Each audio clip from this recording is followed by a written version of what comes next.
Meu nome é Irmã Chiara Bellini, tenho 46 anos e vivo num antigo convento escondido entre as colinas de Aissi, na Itália. Venho de uma família humilde de agricultores e, desde menina, sentia um chamado silencioso, algo que me puxava para a fé com uma força que eu não sabia explicar. Aos 20 anos entrei para a Ordem de Santa Clara, movida por um desejo profundo de viver em oração, em pureza, em serviço ao divino. Nossa rotina era simples, feita de trabalho com as mãos, silêncio, meditação e estudo das Escrituras. Mas mesmo em meio à serenidade do convento, algo dentro de mim parecia inquieto, como se uma nuvem pesada me acompanhasse, prestes a desabar, mas sem nunca chover. Foi no início de 2019. Uma gripe forte atingiu várias irmãs e logo se espalhou. Também fui afetada, mas no meu caso o quadro evoluiu rapidamente para uma pneumonia severa. Lembro-me nitidamente de acordar com febre alta, o corpo tremendo, a respiração curta e dolorosa. Fui levada às pressas ao hospital local. Os médicos tentaram de tudo, mas meu estado só piorava. Em determinado momento, senti a vida escorrendo de mim como uma maré quente, subindo pelas pernas, alcançando o peito, e então veio o silêncio. Um silêncio tão profundo que engolia o som dos aparelhos, os passos apressados dos enfermeiros, as orações sussurradas da irmã que segurava minha mão. Fechei os olhos achando que era o fim, mas não era. Era o começo. De repente, me vi fora do corpo. Flutuava sobre a cena. Meu corpo frágil sobre a maca, os médicos correndo de um lado para o outro, a irmã ajoelhada ao lado. Mas eu não sentia medo. O que me envolvia era uma paz imensa, quase insuportável de tão serena.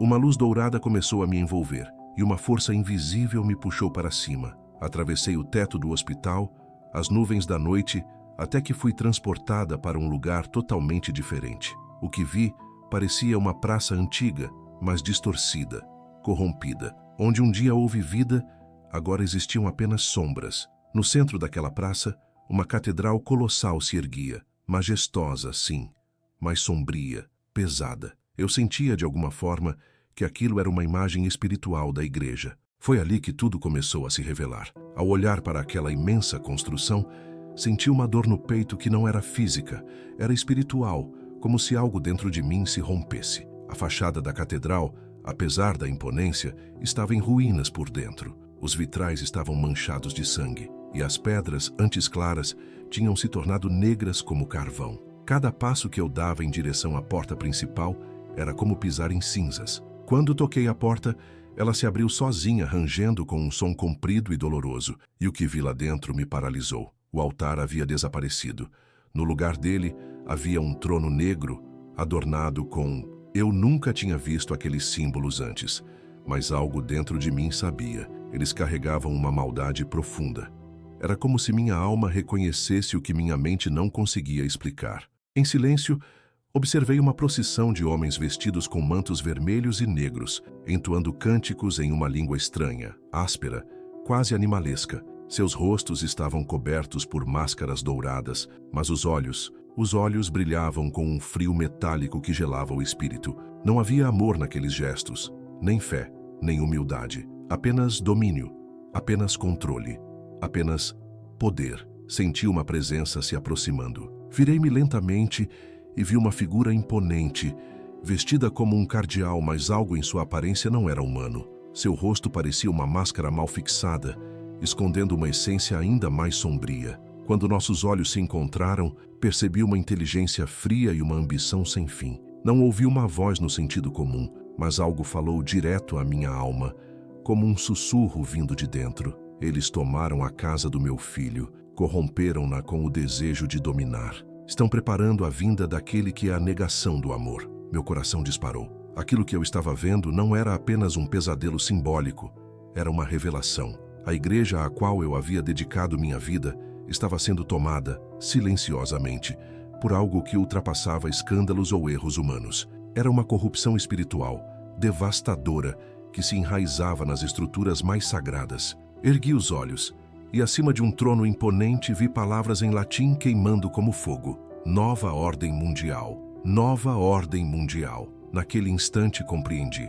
Os homens que agora ocupavam os altos cargos eclesiásticos não estavam mais a serviço de Cristo. Serviam a um plano maior, Um plano para preparar o mundo para a chegada do Anticristo. Minha alma gritou por socorro, e antes que eu pudesse entender o que estava acontecendo, fui arrebatado daquele lugar.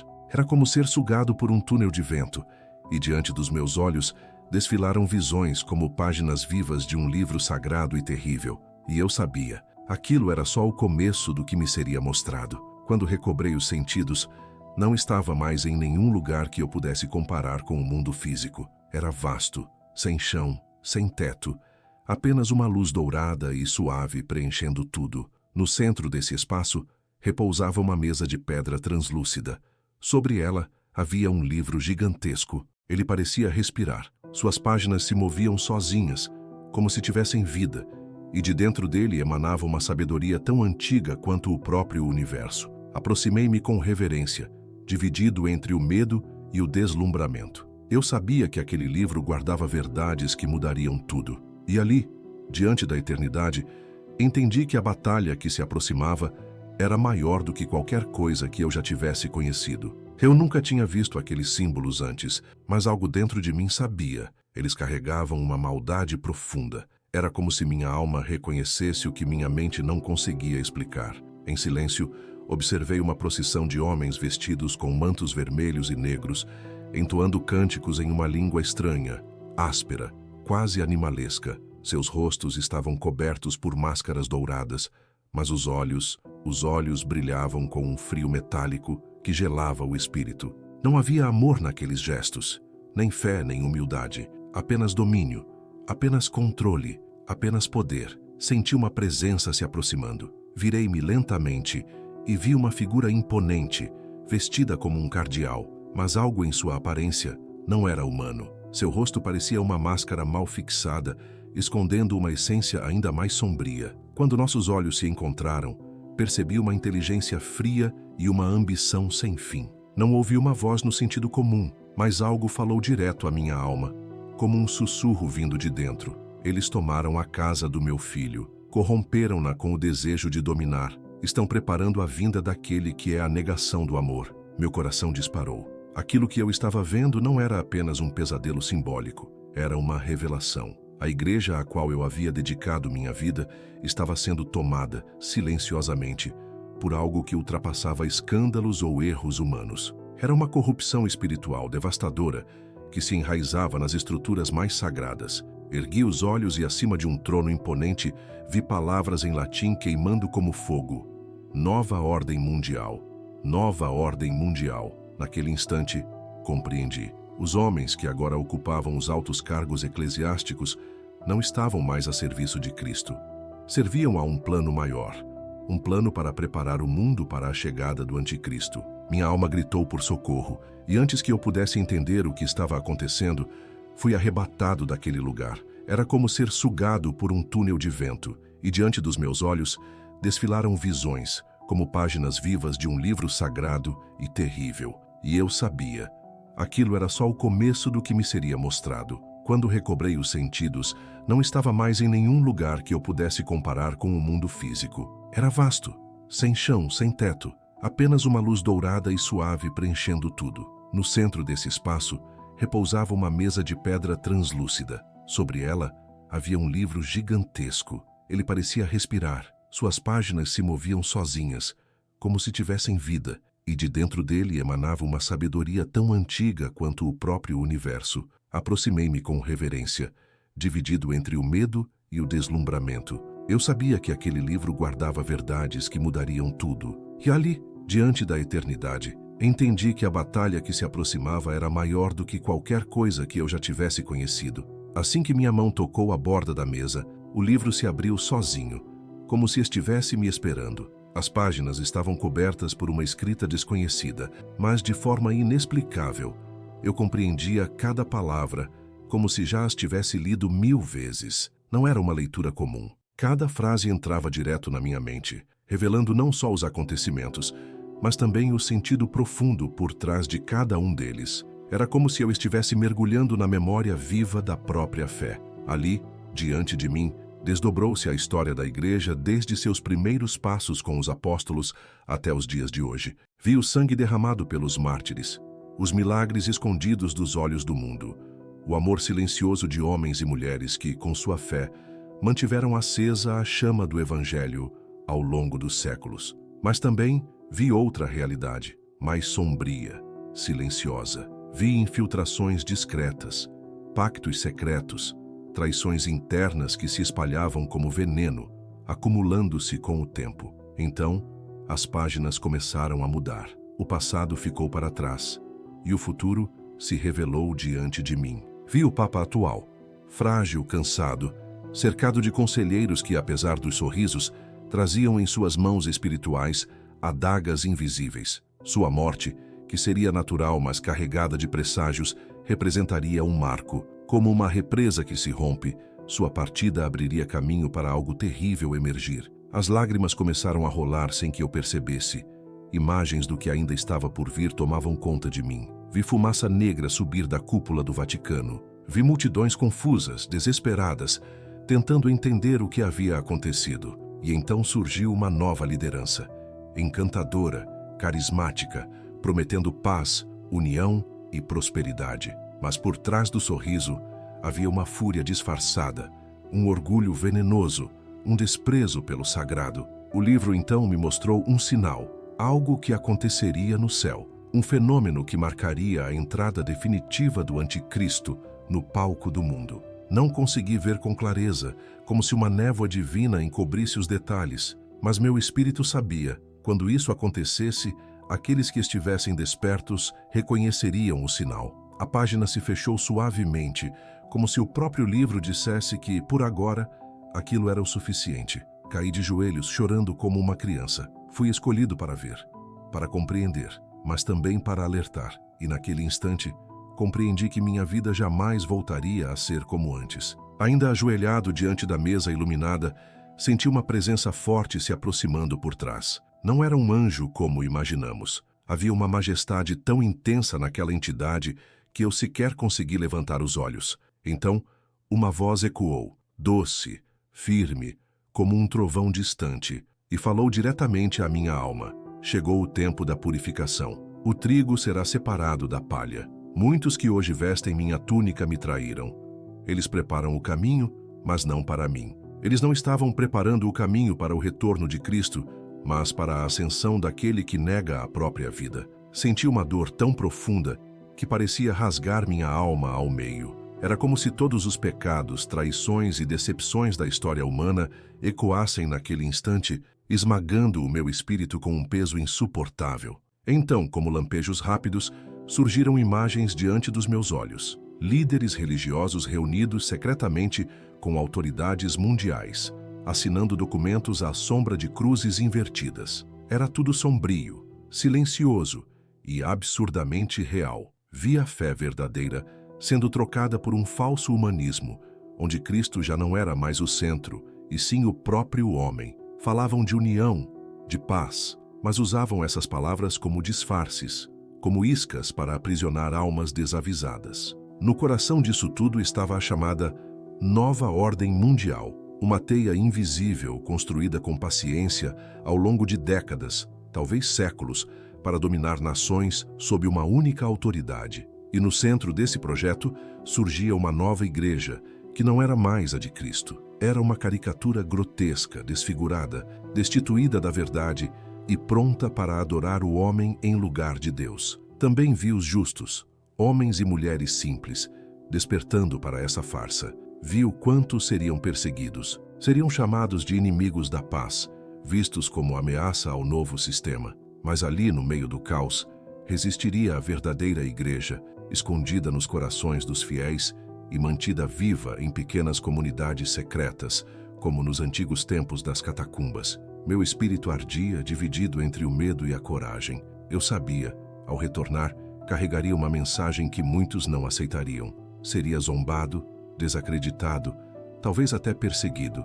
Mas a missão estava clara dentro de mim. Acorda, tu que dormes. Antes que eu pudesse perguntar qualquer coisa, senti uma mão invisível tocar levemente meus ombros. Fui erguido por uma força que misturava firmeza e ternura, como se meu coração estivesse sendo reescrito. Uma voz disse, sem som, mas com poder absoluto: você precisa testemunhar. Não tema. A verdade é mais forte que o engano. Essas palavras se gravaram em mim como fogo marca o ferro. Aos poucos, a luz ao meu redor começou a se desfazer, como areia levada pelo vento. Eu sabia que estava voltando, mas sabia também que não era mais o mesmo. Agora eu trazia dentro de mim uma missão, e ela não dizia respeito apenas à minha vida, mas à salvação de muitas almas. Fechei os olhos e me preparei para regressar. A sensação era de ser sugado por um redemoinho de vento e luz. As visões, as vozes e aquela presença grandiosa começaram a desaparecer, mas uma certeza ficou profundamente cravada em mim. Eu jamais esqueceria o que vi. Aquilo era mais real do que qualquer coisa que eu já tivesse vivido neste mundo. De repente, uma dor aguda atravessou meu peito. Abri os olhos com dificuldade e tudo que consegui ver foram luzes frias de hospital e rostos borrados ao meu redor. Ouvi gritos, alarmes de monitores e então percebi, eu estava de volta. O som do choro da minha irmã me trouxe de volta. Ela não havia saído do meu lado, nem por um segundo. Eu estava de volta, mas algo dentro de mim não era mais o mesmo. Meus braços e pernas pareciam feitos de chumbo. Respirar era difícil, como se o ar tivesse se tornado espesso. Ainda assim, reuni forças e mexi levemente a mão, um gesto quase imperceptível, mas suficiente para mostrar que eu ainda estava ali. A médica correu até mim, os olhos arregalados de espanto. Só mais tarde descobri que estive clinicamente morto por quase 5 minutos. Nos dias que se seguiram, enquanto meu corpo se recuperava aos poucos, minha mente mergulhava em silêncio. Não falei uma só palavra sobre o que havia vivido. Como explicar algo tão grandioso, tão fora dos limites da compreensão humana? Como contar que vi a corrupção infiltrada no coração da igreja, que tive vislumbres da chegada do anticristo e de uma batalha espiritual prestes a se manifestar neste mundo? Mas dentro de mim crescia uma urgência impossível de ignorar. A cada batida do meu coração era como se um sino tocasse, me chamando para uma missão da qual eu não podia fugir. Lembro-me de olhar pela janela do quarto do hospital. O céu cinzento de Aizi estava coberto por uma leve neblina. Sussurrei em oração. Senhor, por onde começo? Foi então que senti uma presença suave ao meu lado. Não a vi, mas a percebi com total clareza. Uma voz tão sutil que parecia brotar de dentro de mim disse: quando o pastor for levado, o lobo se revelará. Prepare-se para esse tempo. Essas palavras ressoaram na minha alma como um trovão contido. Naquele momento, compreendi tudo. A morte do Papa seria o ponto de ruptura e haveria um sinal reservado para essa ocasião. Um fenômeno nos céus que ninguém com olhos espirituais poderia ignorar. Era minha responsabilidade alertar. Eu precisava falar, mesmo que a voz me tremesse, mesmo que me chamassem de louco. O ano era 2020. O Papa ainda estava vivo, mas o relógio espiritual já avançava sem pausa. Os dias pareciam mais densos, como se até o ar carregasse presságios. Eu sabia que algo muito grande estava prestes a acontecer. Durante minha recuperação, passei horas em oração silenciosa. Sentia que cada segundo agora tinha um peso eterno.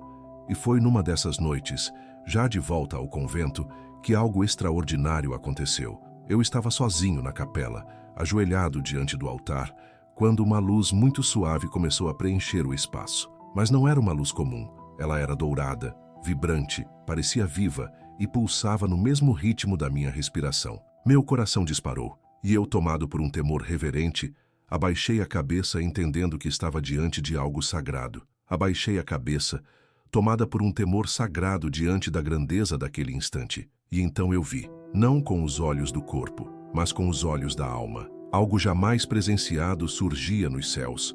Uma luz estranha, intensa, que lembrava uma aurora boreal, mas com uma força muito maior, quase como se uma cortina flamejante rasgasse o firmamento. Era um espetáculo impossível de ignorar. Muitos tentariam explicar com teorias científicas ou argumentos racionais, mas aqueles cujos corações estivessem despertos saberiam de imediato. Era o sinal, um aviso do céu. Não era só beleza natural, era como se o próprio universo gritasse: atenção, o tempo mudou. Enquanto contemplava essa visão, compreendi que o sinal viria logo após a morte do Papa. Não seria algo imediato. Haveria um intervalo breve, um momento de silêncio e aparente estabilidade. Mas então, quando o mundo estivesse distraído, o céu falaria, e apenas os que estivessem em oração e vigilância entenderiam o que aquilo realmente significava. A imagem foi tão forte que meu corpo se arrepiou. Vi multidões pelo mundo olhando para cima, boquiabertas, sem compreender. Vi líderes religiosos tentando acalmar as massas com palavras vazias, buscando explicações banais. Mas também vi pequenos grupos reunidos em segredo, orando com fervor, reconhecendo naquele fenômeno o anúncio da batalha final entre a luz e as trevas. A visão se desfez com a mesma rapidez com que surgiu. Permaneci imóvel por longos minutos, sem forças sequer para me levantar. As lágrimas desciam pelo meu rosto em silêncio. Eram lágrimas de medo, mas também de esperança. Eu sabia que não podia prever datas, nem agir como uma vidente qualquer. Minha missão era simples e imensa ao mesmo tempo: preparar corações, ensinar a vigiar, a orar, a permanecer firme. Naquela mesma manhã, anotei tudo em um caderno escondido, um registro guardado para o tempo certo, para as almas certas. Sabia que muitos ririam de mim, que até mesmo dentro da própria igreja haveria quem me acusasse de exagero, de delírio, de fanatismo, mas a voz dentro de mim repetia incansavelmente: permaneça fiel até o fim. O que está escondido será revelado aos pequenos. Desde aquele dia, toda vez que ergo os olhos para o céu noturno, sinto um leve arrepio de expectativa misturado a um profundo temor. Algo se aproxima, algo que vai transformar tudo, e precisamos estar prontos. O tempo passou devagar depois daquela experiência. Cada novo amanhecer parecia carregado de uma tensão invisível, como se o próprio mundo percebesse que algo terrível e inevitável estivesse à espreita. Continuei com minhas tarefas simples no convento, varrendo os corredores frios, cuidando do jardim, preparando o alimento com as irmãs. Mas por dentro, eu travava uma guerra silenciosa. A cada passo, a cada oração, sentia que minha alma carregava o peso de algo maior, algo sagrado, algo que logo viria à tona. Vivendo entre dois mundos, o que se vê e o que permanece invisível, eu carregava dentro de mim uma tensão constante. Havia dias em que tudo o que eu mais desejava era esquecer o que tinha presenciado, como se apagar a memória pudesse aliviar o peso que me foi confiado. Muitas noites chorei em silêncio, deitada na solidão da minha cela, pedindo a Deus que tirasse de mim esse fardo. Senhor, por que eu? Por que não alguém mais forte, mais preparado, mais sábio? Eu perguntava, mas a resposta vinha sempre com a mesma serenidade firme. Porque não se trata da sua força, mas da minha. O ano era 2020 e a igreja já mostrava sinais de uma crise espiritual profunda. Escândalos, divisões internas, uma perda clara da direção. Muitos não percebiam ou simplesmente não queriam ver o que estava se passando diante de seus olhos. As missas falavam sobre amor, sobre tolerância, sobre inclusão, mas quase nunca se ouvia uma palavra sobre arrependimento, pecado, conversão. A essência da fé parecia se dissolver aos poucos, substituída por um evangelho diluído, inofensivo, confortável, mas vazio. Eu sabia o que isso significava. Aquilo era uma preparação. Durante as orações comunitárias, meu coração apertava quando ouvia discursos tão distantes da verdade. Algumas irmãs carregavam no rosto um brilho estranho, como quem aceitava tudo sem questionar, sem discernir. Era uma obediência cega, perigosa. Mas havia outras, poucas, que pareciam inquietas, desconfortáveis. Eram almas que, como eu, estavam sendo alertadas em silêncio pelo Espírito Santo. Aos poucos, fui percebendo que uma divisão já existia entre nós. Uma linha invisível separava os que enxergavam dos que insistiam em permanecer cegos. E o medo era um companheiro constante. Medo de ser excluída, de parecer louca, de não ser ouvida. Mas então eu lembrava daquelas palavras que ardiam dentro do meu ser como fogo. Seja fiel até o fim. E assim eu seguia, em silêncio, mas atenta. Como uma sentinela à noite, esperando o som da última trombeta. Eu sabia que quando o sinal viesse, seria o início do desfecho. O grande teatro cairia, as máscaras se romperiam, e aqueles que zombavam se veriam diante da escolha mais dura de todas, se curvar diante da verdade ou se lançar nos braços da mentira. Do lado de fora, o mundo ainda parecia funcionar normalmente. As pessoas riam, trabalhavam, viajavam, mas era uma normalidade ilusória, como o mar calmo pouco antes de uma tempestade devastadora. E eu estava ali, esperando, com a alma alerta, sabendo que muito em breve tudo mudaria. Depois que me recuperei completamente, senti uma urgência quase incontrolável de contar tudo o que havia vivido. Era como se algo dentro de mim queimasse, pedindo para sair, mas eu não sabia por onde começar. O medo de errar, de ser mal interpretada, de provocar alarme onde Deus desejava apenas conversão, me paralisava. Então, tomei uma decisão. Antes de qualquer coisa, precisava conversar com o confessor do convento, um homem já idoso, respeitado por sua sabedoria e por uma paz que parecia vir do próprio céu. Esperei uma tarde chuvosa de março de 2020 para procurá-lo. Na penumbra silenciosa da pequena sacristia, tremendo, abri meu coração. Cada palavra que saía da minha boca parecia carregada de fogo. Falei das visões do livro vivo, da corrupção escondida, da morte do Papa, do sinal no céu, da chegada do Anticristo. O padre me ouviu sem interromper, as mãos cruzadas sobre o colo, os olhos fechados como se estivesse em oração profunda. Quando terminei, esperei o julgamento. Achei que ele fosse rir, me repreender, me considerar desequilibrada. Mas ele apenas abriu os olhos devagar e disse: Irmã Chiara, o que você viu é terrível, mas também necessário. Nem todos recebem esse tipo de revelação. Deus exige muito de quem ele confia muito. Meu coração disparou. Eu não estava sozinha. Ele me aconselhou a ter prudência. Disse para não sair contando tudo de forma aberta, mas sim preparar as almas aos poucos com firmeza e ternura, conduzindo-as de volta às raízes da fé. A oração, ele disse, deveria ser mais intensa do que nunca. O jejum também. A verdadeira batalha, afirmou, não será vencida com discursos, mas com armas espirituais. Saí dali mais leve, mas também mais consciente do peso da missão que me aguardava. Comecei devagar, quase invisível, em confissões, em conversas discretas, em encontros improvisados de catequese, fui plantando pequenas sementes. Falava da necessidade de conversão sincera, de vigília constante, da importância da oração verdadeira. Incentivava a leitura da palavra, o rosário diário, a adoração ao Santíssimo. Poucos compreendiam. Alguns se aproximavam inquietos, com aquela sensação de que algo estava errado no mundo. Outros apenas sorriam, achando que eu estava exagerando. Mas eu sabia que não era fanatismo, era preparação. O céu parecia confirmar isso. As notícias que vinham de todos os cantos do mundo ficavam cada vez mais sombrias.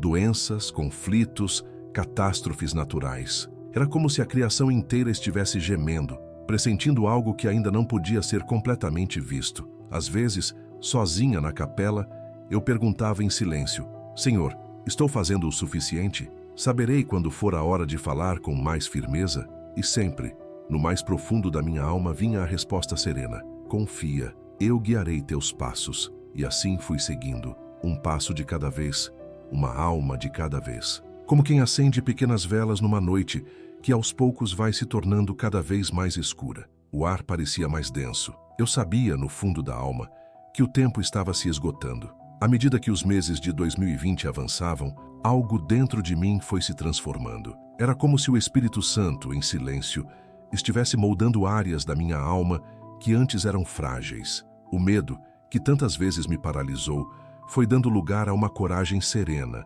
discreta, mas firme como rocha. A cada manhã, eu despertava com a mesma sensação, um chamado urgente, como se o relógio do mundo estivesse prestes a soar seu grande alarme. As notícias que vinham de fora só confirmavam esse pressentimento.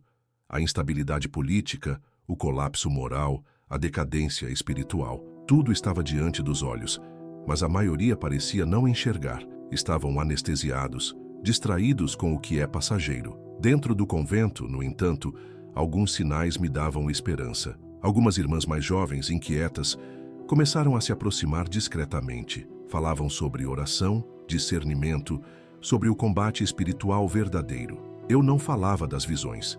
Ainda não era a hora, mas falava do essencial: vigilância, jejum, confissão, oração sincera e abandono total à vontade de Deus. Organizei pequenos grupos de oração silenciosa, disfarçados de encontros comuns. Rezávamos o rosário, fazíamos adoração à noite, oferecíamos jejuns pelos sacerdotes, pela igreja, pelo mundo inteiro. Eu sabia que não era suficiente, mas era o que podíamos fazer. Gotas de água lançadas sobre um incêndio. E mesmo assim eu sabia, diante de Deus, cada gota de fidelidade tem um peso eterno.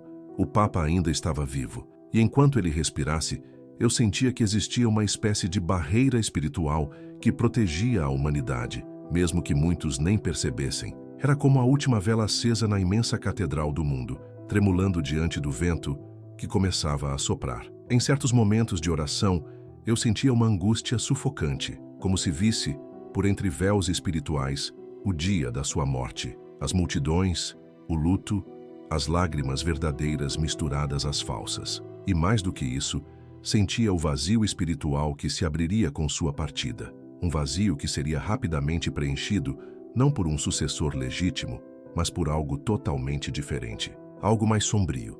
O céu me alertava. Haveria grande confusão, e muitas almas boas seriam pegas de surpresa. Muitos serão enganados. As palavras parecerão belas, justas, carregadas de amor, mas estarão vazias da verdade de Cristo. E no meio desse caos disfarçado de ordem, o sinal surgirá nos céus. Cada célula do meu corpo anseia para que todos estejam preparados, que rezem, que jejuem, que se confessem, que voltem ao Evangelho puro, sem disfarces, sem ilusões. O mundo vive uma calmaria traiçoeira, mas eu sei, com a certeza de quem escuta o vento antes da tempestade, que a tormenta já se forma além do horizonte. E é só questão de tempo. Hoje, enquanto escrevo este relato, o ano está chegando ao fim. É dezembro de 2020 e o mundo parece suspenso no ar, como se prendesse a respiração antes de um mergulho inevitável e profundo. Continuo aqui, no mesmo convento, nas mesmas colinas silenciosas de Aici.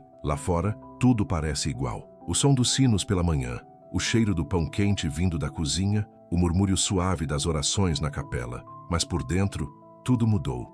O mundo mudou, e eu também. O Papa ainda vive. Sua presença é como uma âncora frágil, que, por um fio invisível, mantém o equilíbrio do pouco que ainda resta. Mas eu sei, com uma convicção que queima como fogo dentro de mim, que o tempo está se esgotando. Todas as manhãs, ao abrir os olhos, eu me pergunto se aquele será o dia. O dia em que trombetas invisíveis ecoarão nos céus. O dia em que o sinal prometido rasgará o ar. O dia em que milhões verão, mas poucos entenderão. Carrego comigo dois sentimentos que convivem como rios que se chocam.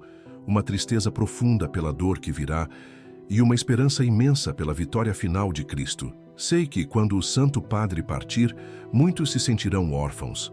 Sei também que os lobos escondidos sob a lã do rebanho mostrarão suas garras. E sei, com igual clareza, que o mundo celebrará uma falsa vitória, acreditando que enfim alcançou a paz e a unidade tão desejadas, mas sem Deus, sem verdade, sem amor real. Mas os que vigiam verão, os fiéis reconhecerão, saberão. Minha missão, até que esse dia chegue, é permanecer firme, orar, sacrificar, alertar quando for possível, preparar as almas para reconhecerem o tempo da decisão. Porque quando o anticristo se manifestar, ele não virá com rosto de terror, mas sim mascarado de esperança. Trará respostas fáceis para corações cansados.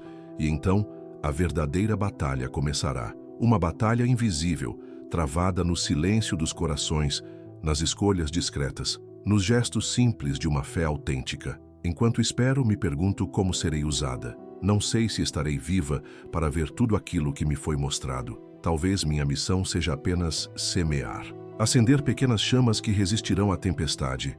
Confio, entrego. Não preciso saber, apenas seguir. Não preciso saber todos os detalhes, só preciso ser fiel. Hoje, enquanto termino este testemunho, ergo os olhos para o céu encoberto por nuvens. Pode ser amanhã, pode ser no próximo ano, mas o sinal virá, e com ele acontecerá a separação final entre a luz e a escuridão, entre o amor verdadeiro e o orgulho disfarçado de virtude. E eu, pequena e frágil como sou, estarei de pé, com o rosário nas mãos, o nome de Cristo nos lábios e uma esperança inabalável no coração. Porque o mal já foi vencido. Agora, só resta o tempo cumprir o que já está escrito.